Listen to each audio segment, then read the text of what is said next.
حضرت سیدنا ابو حازم علیہ رحمۃ اللہ علیہ اجمعین فرماتے ہیں، مجھے کسی شخص نے ایک عبرت ناک واقعہ کچھ یوں سنایا۔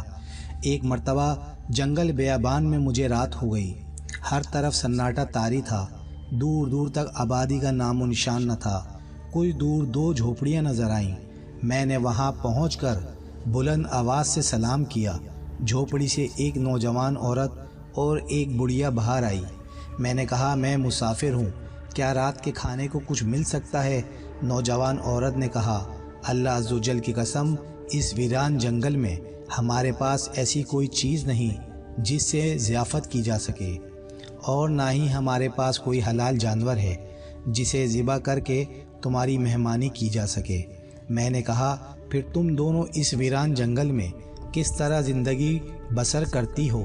اس نے کہا، اللہ عز و جل کی عطا، اس کے نیک بندوں اور مسافروں کے سہارے ہماری زندگی کے دن گزر رہے ہیں۔ یہ سن کر میں وہاں سے کچھ دور ایک جگہ ٹھہر گیا۔ جب آدھی رات گزری تو اچانک ایک سمت سے گدھے کے چیخنے کی آواز آنے لگی۔ خدا عز و جل کی قسم، صبح تک وہ آواز مجھے سنائی دیتی رہی۔ نیند مجھ سے کوسوں دور تھی۔ میں نے وہ رات جاگ کر گزاری۔ صبح ہوتے ہی میں اس سمت میں چل دیا جہاں سے یہ آواز آ رہی تھی۔ وہاں پہنچا تو ایک عجیب و غریب منظر دیکھ کر میں حیران رہ گیا۔ وہاں ایک قبر تھی جس میں ایک گدھا گردن تک دفن تھا۔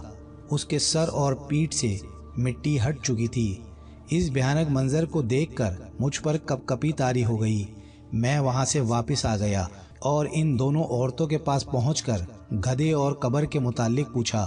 انہوں نے کہا، اگر تم اس سے متعلق نہ پوچھو تو کیا حرج ہے؟ میں نے کہا، میں اس بھیانک منظر کے متعلق ضرور دریافت کروں گا، برائے کرم مجھے صورتحال سے آگاہ کریں۔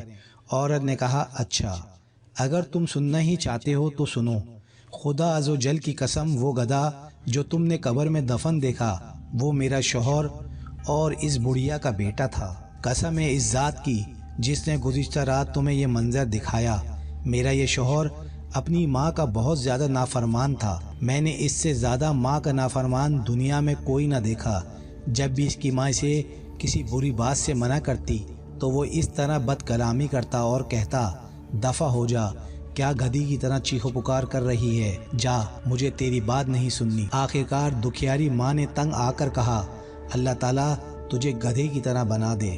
جب یہ نافرمان مر گیا تو ہم نے اسے دفنا دیا۔ اس پاک پروردگار عز و جل کی قسم، جس نے ہمیں اس ویران جنگل کا مکین بنایا، جس دن ہم نے اسے دفنایا اسی دن سے یہ گدھے کی شکل اختیار کر گیا۔